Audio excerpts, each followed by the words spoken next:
Hello everyone, today we will see the different techniques and features that you can use in Clip Studio Paint to improve and transform photos taken with your iPad or tablet. We are going to create designs that you can use in any type of digital or printed projects. So let's begin. To shoot water splashing or sequencing images, press and hold the shutter button before the action starts and release it a couple of seconds later. Then tap Select and choose the images you want to use. If you want to preserve the burst file, tap Keep Everything, and you will get separate still images from the ones you have selected. You can quickly build a library of photos shooting in burst mode on your iPad. You can create a new document from File Create, New from Library. Choose any image from the photo library and tap to open. The image will appear in the layer palette as a raster layer. The size of the document in pixels will be the same from the resolution of the photo taken with your iPad or image you select from the photo library. Now, you can also import image material layers from File, Import, Camera or Photo Library. If you choose Camera, you will see a simplified version of the Camera app where you can take a photo, but the image will not be saved directly onto your photo library. If you don't like the shot, you can retake the photo and tap Use Photo when you're happy with the result. The image is going to adapt to the width or height of the document according to the vertical or horizontal orientation. If you choose Import from Photo Library, the image will also adapt to the document orientation. In both cases, the images will appear in the layer palette as an image layer with a small icon next to the thumbnail. This will allow you to resize the image to its original size with the handles from the bounding box or controls in the Tool Property palette. If you want to save an image or export a logo with transparency, go to File and choose Export to Photo Library. Remember to hide the layers below and your image will be saved in the size of the canvas of the document from the Clip Studio Paint app. On the Layer palette, you can quickly differentiate a raster from an image layer by the small icon next to the thumbnail. Let's see how you can transform or scale each type of layer. If you want to transform or scale a raster layer, you will first need to apply the command Transform, and then see all the available options in the Tool Property palette. Use the handles and reduce its size to place it into the photo you shoot with the iPad, and try to blend it as part of the design. Just be aware that if you try to scale up the raster layer, you will notice that you lose quality in the edges of the logo. When you use an image layer instead, you don't need to apply any type of command. By default, you can see the bounding box and scale the image with the handles around it. You can reduce its size to a little square and scale up to its original size with the controls in the Tool Property palette. You can also flip the image as you need it. Now you can freely scale the image without any fear of losing quality, but sometimes you might need more than just a scale to incorporate the layer into your design or photo. So you can use different modes to transform the logo with transparency and jump between them to better integrate the image to your existing document. If you don't like the result, just tap Reset in the Tool Property palette.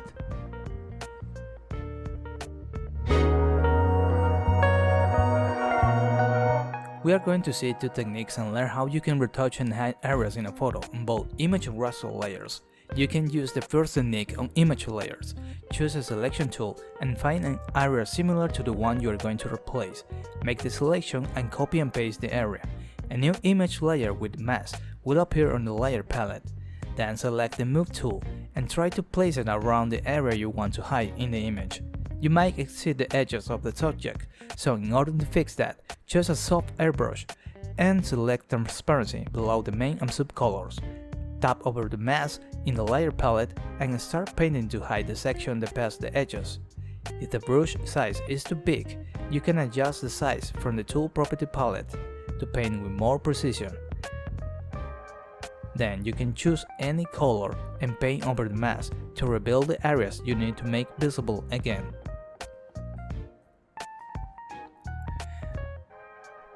You can use the second technique only with raster layers. For that, select the Copy Stamp subtool and the Blend tool, and since our guitar photo is an image layer, we are going to tap and hold to duplicate and tap and hold again to rasterize it. Now we are going to need a keyboard for the next step. If you don't have an external keyboard, swipe from the left or right to bring the Clip Studio Edge keyboard. Find the Option key and hold and tap to specify the location that is going to be the copy source. Then you can start painting and see both the source and the copy in real time. Trying to find areas similar in color and texture. You can use sections close to where you are painting or in the other side. Just make sure that the illumination is similar to the area you are replacing with a random brush shape. You can also duplicate and customize your own copy stem brush. On the Tool Property palette, tap over the brush icon to open the Subtool Detail palette. Here you can change the brush depth, density, pressure, dynamics, and flip horizontal or vertical to create random orientation while painting. This might be helpful if you need to paint textures or large areas and you want to use a different brush tip and not just the default circular one. Using these techniques for both image and raster layers, you can retouch, remove, or hide different areas in the photo or any other project. Here you can see the photo before and after applying the two techniques we just saw.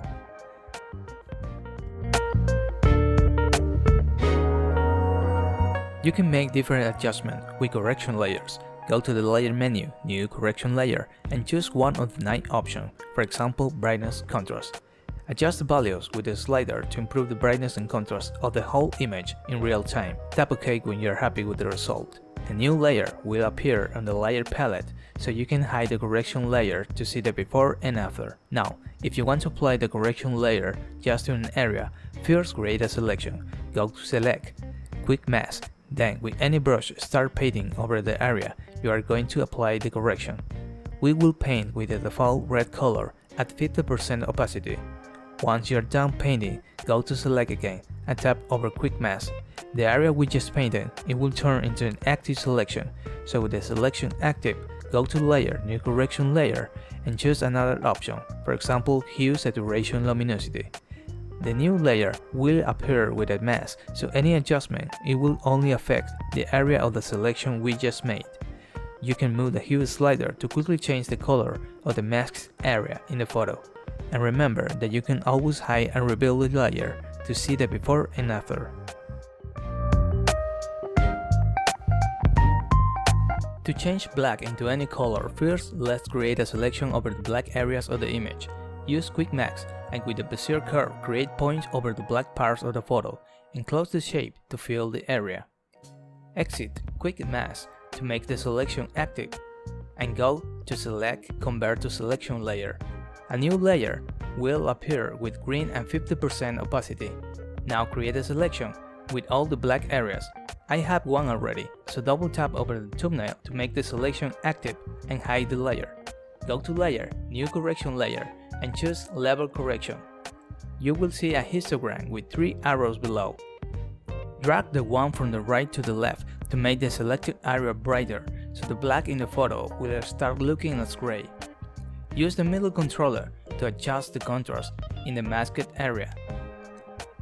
Below, on the Output section, you can drag the left arrow to the right to change any dark black into a lighter shade of gray. The level layer will control the brightness and contrast. Now, to change the color of the area, go to Layer, New Layer, Fill. Select any color from the pop-up window and tap OK. Then, on the Layer palette, change the blend mode to color. You will see that the whole image looks blue now, but we only want to use the color on the selection we made earlier. So swipe from the left to bring the Clip Studio Edge keyboard and tap and hold the Option key while dragging the mask from the layer below to the fill layer.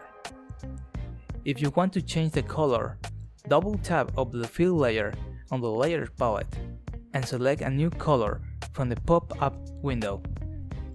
You can also double tap over the level layer to adjust the brightness and contrast to get darker or lighter shades.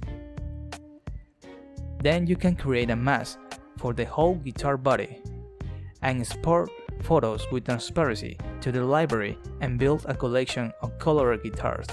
You can later import the guitar image into your design and transform the image as we saw earlier in this tutorial.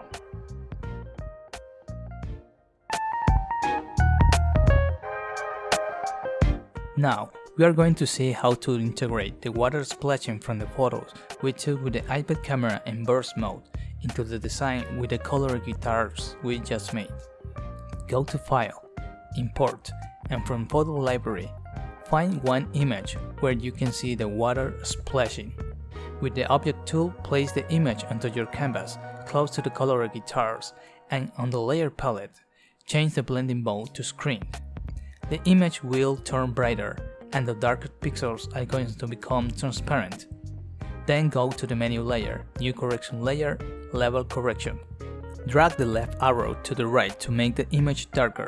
The idea is to turn more pixels into transparent areas, but for that we need to apply the correction layer just to the image layer. Tap over the clip to layer below. So on the Layer palette, now the level correction will only affect the layer with the image. Again, drag the left arrow to the right to make the photo even darker. And remember that you can use the middle arrow to control and increase the contrast of the pixels to make the brightest pixels of the water more visible. You can also drag the arrow in the output section to see and try different results. Now, we need to hide the darker areas that still remain visible from the photo. Tapping the mask icon, create a layer mask on the Layer palette. Then, choose a soft airbrush and select transparency below the main and subcolors, and start painting over the darkest pixels to hide those areas in the design, leaving all in the brighter, translucent and crystalline pixels of the water. Also, remember that you can change the brush size to paint with more precision and keep all the little details of the water. Adjust the position of the water on the canvas and keep painting to integrate the image layer with the rest of the designs. You can check the result, and if you think that the splashing effect looks too weak, you can always repeat the process and combine 2 or more photos into the design we just made.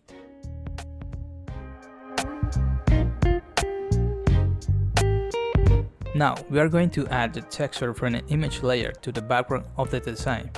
The feature we are about to see doesn't work with raster layers, so place the image layer on the canvas and open the Layer Property palette. There, select Effect Overlay Texture, and the color of the image will become transparent, leaving only the texture of the photo image. Drag the slider to control and adjust the strength of the effect over the background. As a non-destructive effect, you can also tune it off, tapping the Overlay Texture icon again. Now, sometimes you might not have a large resolution image, so let's reduce the size of the image layer, or use a small photo to create a repetitive pattern. And open the Tool Property palette from the Window menu. Then, select and activate the tiling option at the bottom. You will probably see the edges from the small photo we use, so to fix that, from the drop-down menu select Reverse instead of Repeat, and now you won't see more cut-off edges with the tiling effect anymore. This is a great non-destructive feature that can save you a lot of time and help you to add some final details to improve your design. So, with these features and techniques, you can quickly take photos and create designs that you can use in different digital or printing projects. Here you can see the final images of the designs. If you want to learn more about the text features, you can check the link to the writing article in the description. Hope you found something useful. This is Ed, saying until the next time.